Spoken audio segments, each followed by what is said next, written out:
नमस्कार, नमन का नमन स्वीकार करें और आज के सेशन की शुरुआत करें।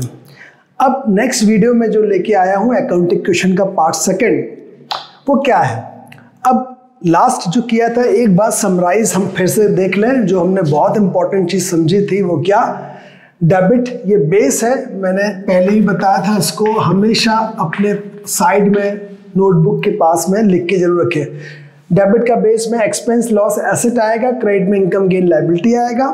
सेम साइड अगर करेंगे इसका मतलब आप इंक्रीज या प्लस कर रहे हैं, अगर डिक्रीज या करना है या माइनस करना है किसी अकाउंट्स को तो अपोजिट करना है। एक मैथमेटिक की क्वेश्चन बताई थी, या तो दोनों साइड प्लस होंगे तो टैली होगा, दोनों साइड माइनस होंगे तो भी टैली होगा। डेबिट में ही प्लस और माइनस हो गया, क्रेडिट में कुछ नहीं हुआ तो भी सही है, या वाइस वर्सा क्रेडिट में प्लस माइनस हो गया डेबिट में कुछ नहीं तो भी सही है। तो ये जो कॉन्सेप्ट है ये बहुत अच्छे दिमाग में रखना, हर बार आएगा। सीधा क्वेश्चन, अभी अकाउंटिंग क्वेश्चन सॉल्व नहीं करा रहा हूं मैं, बेसिक एक बार आपको समझा रहा हूं हो क्या रहा। ये जो बेस बनाए थे इसी बेस को हम हर इक्वेशन को समझाएंगे। पहला, started business with cash ₹2 lakh. हमने बिजनेस को स्टार्ट किया। मैं दो तरीके से समझाऊंगा। जिनको बच्चों को जर्नल एंट्री पढ़ते आती है, करते बनती है, तो वो जर्नल एंट्री के थ्रू समझ लें। हमने अगर इसकी एंट्री पास करनी है तो cash account debit to capital account, simple. Cash का बेस क्या होता है इन सब में, एसेट, ठीक है। एसेट मींस इसका बेस क्या हुआ, डेबिट। अगर बेस हमारा डेबिट है और यहां भी एंट्री में ये डेबिट दिख रहा है, मतलब सेम साइड दिख रहा है, बेस डेबिट और एंट्री भी डेबिट, सेम साइड में क्या होता है, प्लस। मतलब हमारा जो कैश अकाउंट है वो उतने से प्लस हो जाएगा। एग्री। दूसरा, कैपिटल क्या है, बेस में लायबिलिटी। लायबिलिटी इसका मतलब क्या हुआ, उसका बेस हुआ क्रेडिट। ये क्रेडिट और एंट्री में भी क्रेडिट, सेम साइड, मतलब क्या होगा, प्लस। दोनों साइड प्लस हो रहा है, मतलब कौन सी इक्वेशन बन गई, first.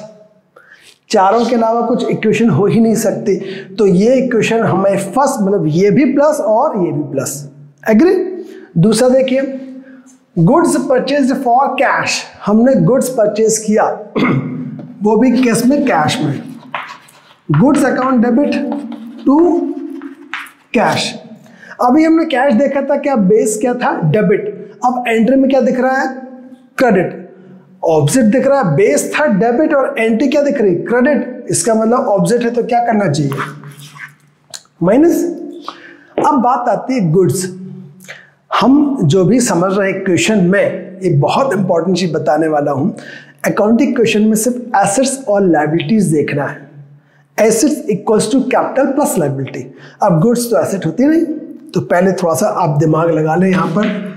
Total assets equals to capital plus liability, ये भी समझाया था।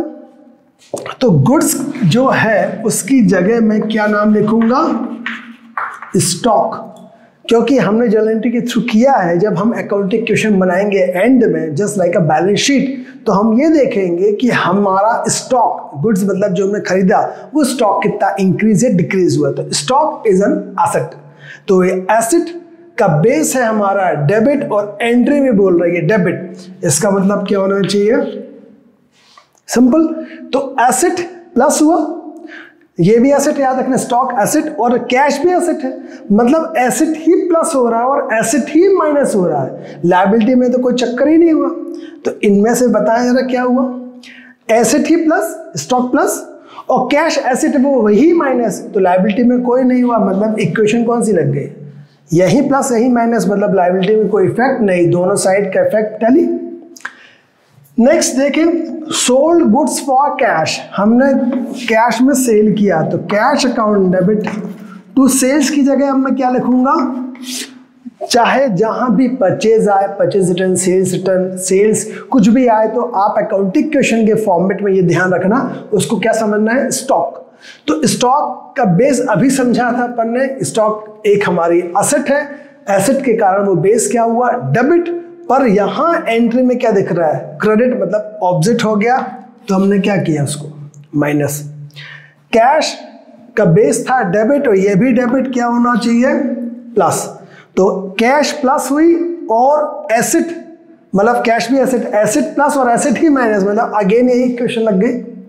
ये आपको क्यों समझा रहा हूँ, इसलिए ये ऐसे छोटे छोटे क्वेश्चंस के थ्रू आप पहले कॉन्सेप्ट अगर समझ लेंगे तो इक्वेशन बनाने में कोई प्रॉब्लम नहीं आने वाली। देखिए next, goods purchase from Sudhir. आपने गुड्स मतलब स्टॉक, आपने स्टॉक परचेज किया, स्टॉक डेबिट टू सुधीर, उधार खरीदा होगा आपने। स्टॉक का बेस डेबिट मतलब सेम साइड, तो क्या हुआ प्लस, एसेट हमारी प्लस हुआ।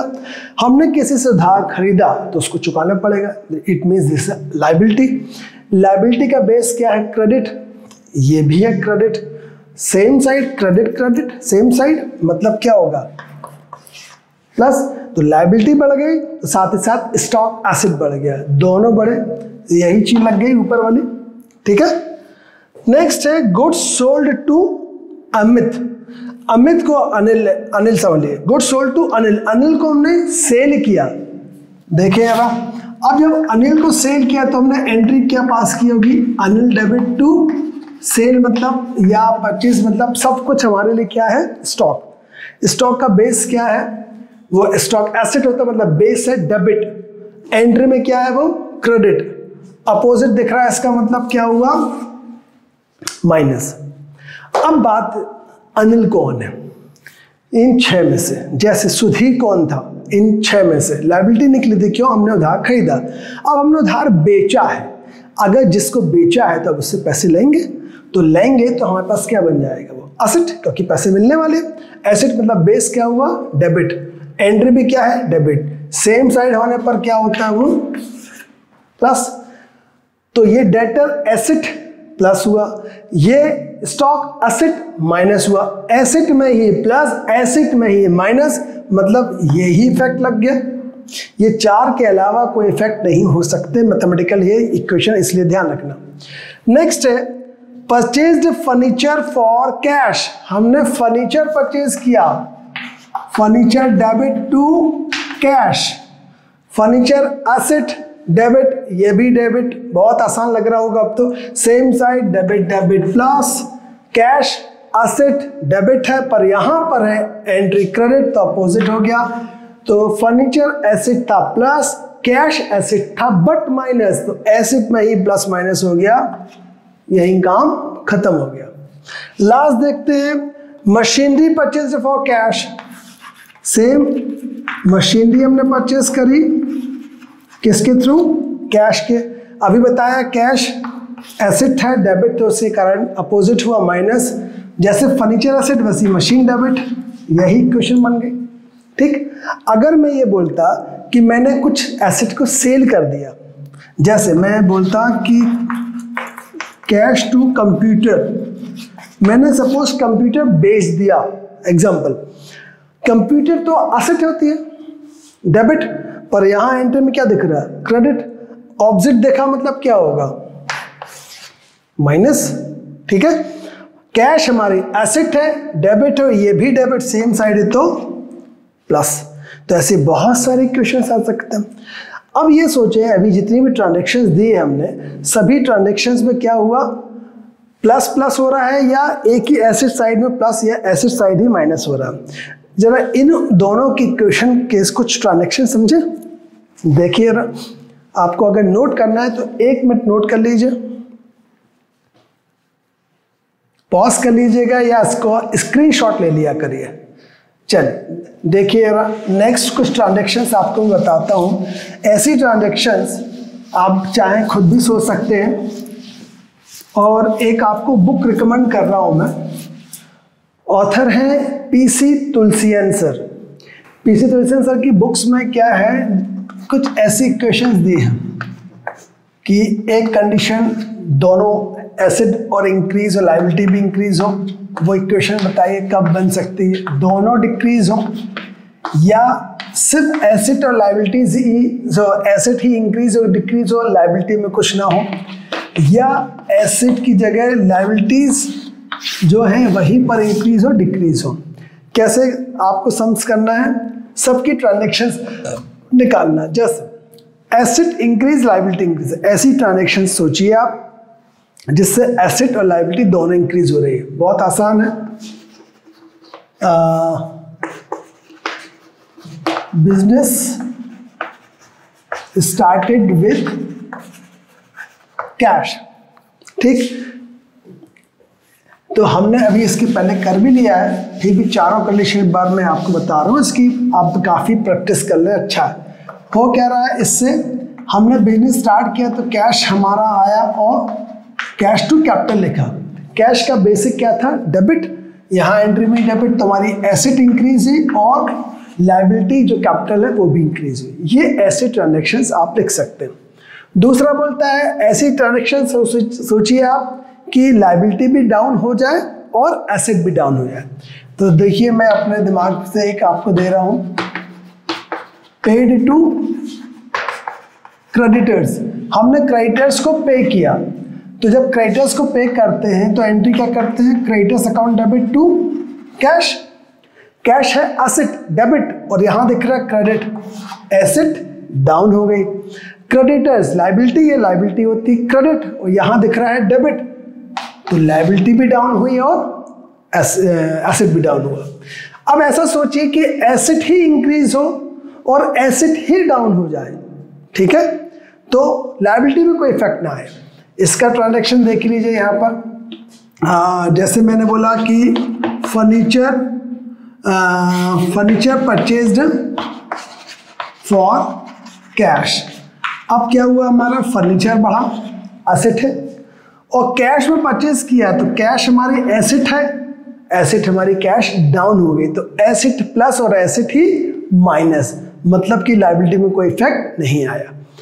फोर्थ नंबर की कंडीशन थोड़ा सा दिमाग लगाइए, एसेट में कोई चीज नहीं आए पर लायबिलिटी ही प्लस हो लायबिलिटी ही माइनस, थोड़ा सा रेयर है ऐसे ट्रांजेक्शन्स। देखिए पेड टू क्रेडिटर्स था तो क्रेडिटर डेबिट टू क्या किया था हमने, कैश। अगर मैं बोलता paid to creditors by cheque तो क्रेडिटर्स टू बैंक होता, बैंक भी एसेट थी, कोई फर्क नहीं पड़ता। बट एक और मोड ऑफ पेमेंट है, वो क्या है, पेड टू क्रेडिटर्स। देखिए जरा, paid to creditors by issuing bills payable, हमने बिल्स पेबल इशू करके क्रेडिटर्स को पे ऑफ किया। तो ऐसे कंडीशन में हमने एंट्री क्या पास की होगी, creditors account debit to bills payable. Creditors भी लायबिलिटी है और बिल्स पेबल भी लायबिलिटी है, तो एक लायबिलिटी है, दोनों लायबिलिटी है, दोनों का बेस क्या है, क्रेडिट, पर यहां दिख रहा है डेबिट, तो क्या हो गया, माइनस। ये बिल्स पेबल लायबिलिटी है और बेस भी लायबिलिटी है, तो ये क्या हो गया, प्लस। मतलब इक्वेशन जो हमारी थी कि एसेट में कुछ ना हो, लायबिलिटी ही प्लस और लायबिलिटी माइनस है, तो ऐसे इक्वेशंस भी आप समझ सकते हैं। ये सब आपको क्यों बता रहा हूँ, क्योंकि ये फर्स्ट और सेकंड वीडियोस आपके लिए इसलिए बनाए कि इससे आपके कॉन्सेप्ट क्लियर हो जाएंगे। इसके बाद की जो वीडियोस आप आने वाले समय में देखेंगे उसमें मैं शॉर्ट सम्स आपको एक सम्स के कैटेगरी रखूंगा। ईजियर पहले आपको समझाऊंगा एक सम्स, नेक्स्ट वीडियो आप देखेंगे छोटी छोटी वीडियोस बना के ला रहा हूँ आपके लिए, फिर नेक्स्ट थोड़े से हार्डर, फिर करते करते आउटस्टैंडिंग और प्रीपेड एडजस्टमेंट कैसी ट्रांजैक्शंस करते हैं वो सब आपको बताएंगे। तो अभी के लिए इतना ही, इसको आप नोट कर लीजिए, देख लीजिए और कमेंट्स बॉक्स में जाके जो भी आपको पूछना है मुझसे पूछ सकते हैं। Thank you.